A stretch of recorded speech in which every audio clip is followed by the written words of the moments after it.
வெங்கட்ரமணன், இந்த ஏர் இந்தியா விமான விபத்துக்கு பல்வேறு காரணங்கள் இதற்கு முன்னாடி சொல்லப்பட்டிருந்துச்சு. ஆனா இந்த விபத்துக்கு பறவைகளுடைய குறுக்கீடோ காலநிலை சிக்கல்களோ ஏற்பட்டதற்கான ஆதாரம் இல்லை. எரிபொருள் திடீரென துண்டிக்கப்பட்டதற்கான காரணம் மர்மமாகவே இருப்பதாக சொல்லப்பட்டிருக்கு. அப்படி இருக்கக்கூடிய சூழல்ல அந்த பிளாக் பாக்ஸ் அப்படிங்கிற சொல்லக்கூடிய அந்த பெட்டி ரிட்ரைவ் பண்ணப்பட்டு அதில் இருக்கக்கூடிய தரவுகள் ஆராயப்பட்டிருக்கா? விமானிகளுடைய உரையாடல்கள் கடைசி நொடிகளை என்னவாக இருந்திருக்கு? அது குறித்த விவரங்கள் கிடைக்கப்பட்டிருக்கா?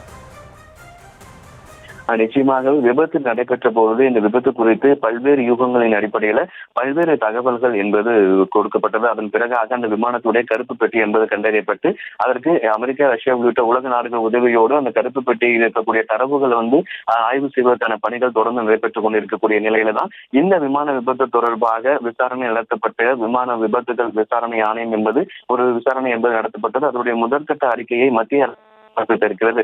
தொடர்ச்சியாக அந்த இறுதி நேரத்துல அந்த விமானிகள் என்ன பேசுறாங்க காக்பிட்ல அப்படிங்கிற அந்த உரையாடல்களும் இந்த அறிக்கையில சமர்ப்பிக்கப்பட்டிருக்கிறது. ஏன் எரிபொருள் துண்டிக்கப்பட்டது என விமானி ஒருவர் கேள்வி எழுப்பார். அதே போல நான் அல்ல என்பது மற்றொரு விமானியோட பதிலாக தற்பொழுது இந்த அறிக்கையில கொடுக்கப்பட்டிருக்கிறது. தொடர்ச்சியாக அதாவது அந்த விமானம் புறப்பட்ட சில அதாவது 0.1 வினாடியிலேயே அந்த முதல் இன்ஜின் மற்றும் இரண்டாவது இன்ஜினுக்கு செல்லக்கூடிய எரிபொருள் துண்டிக்கப்பட்டதுதான் இந்த விபத்துக்கான காரணம் என தற்பொழுது இந்த அறிக்கையில் கூறப்பட்டிருக்கிறது. பல்வேறு தொழில்நுட்ப கோளாறு அல்லது விமானியுடைய அலட்சியமானது பறவை எதுவும் மோதிட உள்ளிட்ட யூகங்களின் அடிப்படையில் பல்வேறு கேள்விகள் எழுப்பப்பட்ட நிலையில தற்பொழுது இந்த விசாரணை அடிப்படையில விமான விபத்து புலனாய்வு பணியகம் இந்த அறிக்கையை வெளியிட்டிருக்கிறது. மிக முக்கியத்துவம் வாய்ந்த அறிக்கை பார்க்கப்படுகிறது. பல்வேறு கேள்விகளுக்கு அதாவது இப்ப எங்கே தவறு நடந்திருக்கிறது, இப்ப தொழில்நுட்ப கோளாறு காரணம் எதனால அந்த இன்ஜின்களுக்கான செல்லக்கூடிய எரிபொருள் ஏன் துண்டிக்கப்பட்டது, அடுத்த கட்டமாக அதை நோக்கிய விசாரணையை இந்த புலனாய்வு பணியகம் விமான விபத்து புலனாய்வு பணியகம் அடுத்த கட்டமாக ஏன் எரிபொருள் துண்டிக்கப்பட்டிருக்கிறது அப்படிங்கிறத அதை வச்சு முன்னெடுத்து அடுத்த கட்டமாக இந்த விசாரணையை அடுத்த கட்டத்துக்கு கொண்டு செல்வார்கள்.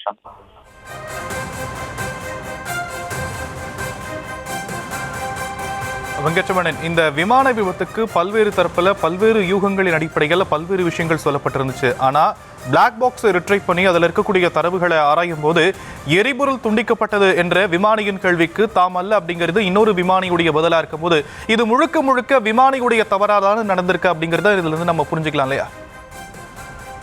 நிச்சயமாக விமானம் புறப்படுவதற்கு முன்னதாகவே எரிபொருள் செயல்படுகிறதா உள்ளிட்ட பல்வேறு செக்கிங் ப்ராசஸ் முடிச்சதுக்கு அப்புறமே தான் அவங்க விமானத்தை புறப்பட தயாராக்குவாங்க.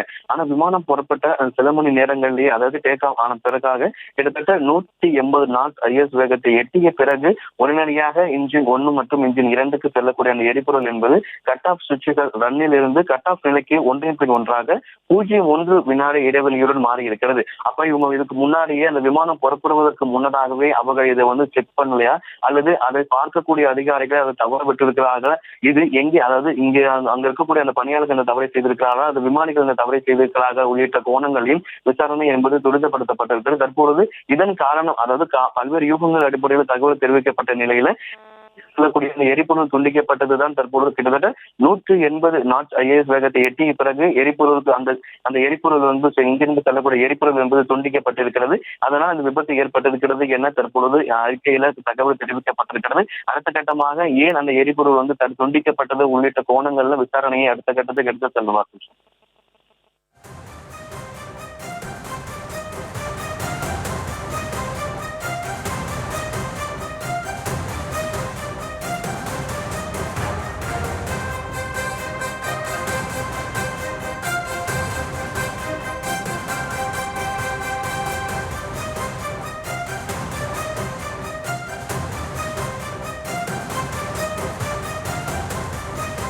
வெங்கட்ரமணன், நாட்டையே உலுக்கி இருக்கக்கூடிய இந்த அகமதாபாத் ஏர் இந்திய விமான விபத்துக்கு விசாரணையின் முதற்கட்ட அறிக்கை தற்போது வெளியிடப்பட்டிருக்கு. இதுல போயிங் தரப்புல ஏதேனும் குறைகள் ஏற்பட்டிருக்கும், போயிங் ரக விமானங்கள்ல அடிக்கடி இதுமான குறைபாடுகள் ஏற்படுது, இந்த விபத்துக்கு போயிங்குடைய ஒரு மேனுஃபேக்சரிங்குமே நிறைய விஷயங்கள் காம்ப்ரமைஸ் பண்ணியிருக்காங்க அப்படிங்கிற மாதிரியான குற்றச்சாட்டுகள்லாம் போயிங் நிறுவனத்து மேல சுமத்தப்பட்டிருக்கு. இப்ப முழுக்க முழுக்க இது விமானிகளுடைய கவனக்குறைவால தான் இந்த மாதிரியான விபத்து ஏற்பட்டிருக்கிறது அப்படின்னு சொல்லப்பட்டிருக்கு. அப்ப போயிங் தரப்புல இருந்து என்னென்ன விஷயங்கள் சொல்லப்படுது? நிச்சயமாக அதாவது இந்த விபத்து குறித்து நடத்தப்பட்ட இந்த ஆய்வுகளையே அறிக்கையே அதேமாதிரி விமான மத்திய அரசு சமர்ப்பிக்கப்பட்ட போலவே அந்த ஏர் இந்தியா இருக்கக்கூடிய அவர்களுக்கும் இந்த அறிக்கை என்பது அவருக்கும் இந்த அறிக்கை என்பது கொடுக்கப்பட்டிருக்கிறது. இது தொடர்பாக ஏர் இந்தியாவும் தற்பொழுது அந்த அறிக்கையை பெற்றதாக தெரிவித்திருக்கிறது. இது தொடர்ந்து ஒழுங்குமுறை அதிகாரிகள் உள்ளிட்ட பல்வேறு பங்குதாரர்களுடன் நெருக்கமாக வருவதாகவும் மேலும் ஏர் இந்தியா பிற அதிகாரிகளும் விசாரணை முன்னேறும் போது முழு ஒத்துழைப்பு அளிப்பதாகவும் அவர்களும் தெரிவித்திருக்கிறார்கள். அதாவது முன்னதாகவே இது அந்த விமான விபத்துடைய கருப்பு பெட்டி கண்டுபிடிக்கப்பட்டவுடன் அமெரிக்கா உள்ளிட்ட பிற நாடுகளுக்கு அனுப்பி அந்த கருப்பு பெட்டியில் இருக்கக்கூடிய தரவுகள் சோதனை செய்யப்படும் என தெரிவிக்கப்பட்ட நிலையில இந்தியாவிலேயே அமெரிக்கா ரஷ்யா உதவியோடு அந்த கருப்பு பெட்டியில் இருக்கக்கூடிய தரவுகள் இந்த விமான விபத்து தொடர்பான அந்த தரவுகள் என்பது கண்டறியப்படும் என மத்திய விமான போக்குவரத்து துறை அமைச்சர் தெரிவித்திருந்தார். இந்த நிலையில்தான் தற்பொழுது இந்த விமான விபத்து தொடர்பாக மத்திய அரசிடம் அந்த முதற்கட்ட அறிக்கை என்பது சமர்ப்பிக்கப்பட்டிருக்கிறது. ஏர் இந்தியா நிறுவனத்திடமும் தற்பொழுது இந்த விமான விபத்து தொடர்பான அந்த முதற்கட்ட அறிக்கை என்பது கொடுக்கப்பட்டிருக்கிறது. முழுமையா ஏர் இந்தியாவை பொறுத்த வரைக்கும் இந்த விசாரணையை நடத்தக்கூடியதற்கு முழுமையான ஒத்துழைப்பை நாங்கள் கொடுப்போம் என தெரிவிக்கப்பட்டிருக்கிறது.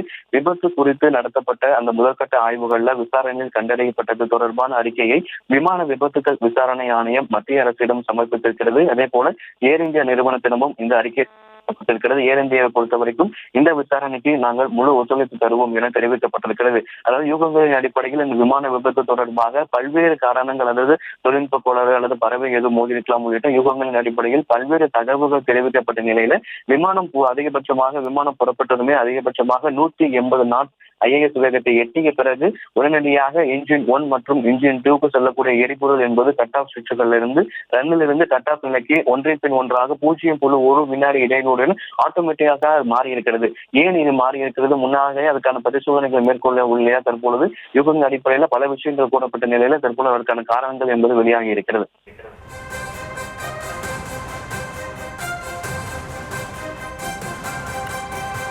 நாட்டையே உலுக்கிய அகமதாபாத் ஏர் இந்திய விமான விபத்துக்கான முதற்கட்ட அறிக்கையை வெளியிட்டிருக்கிறது.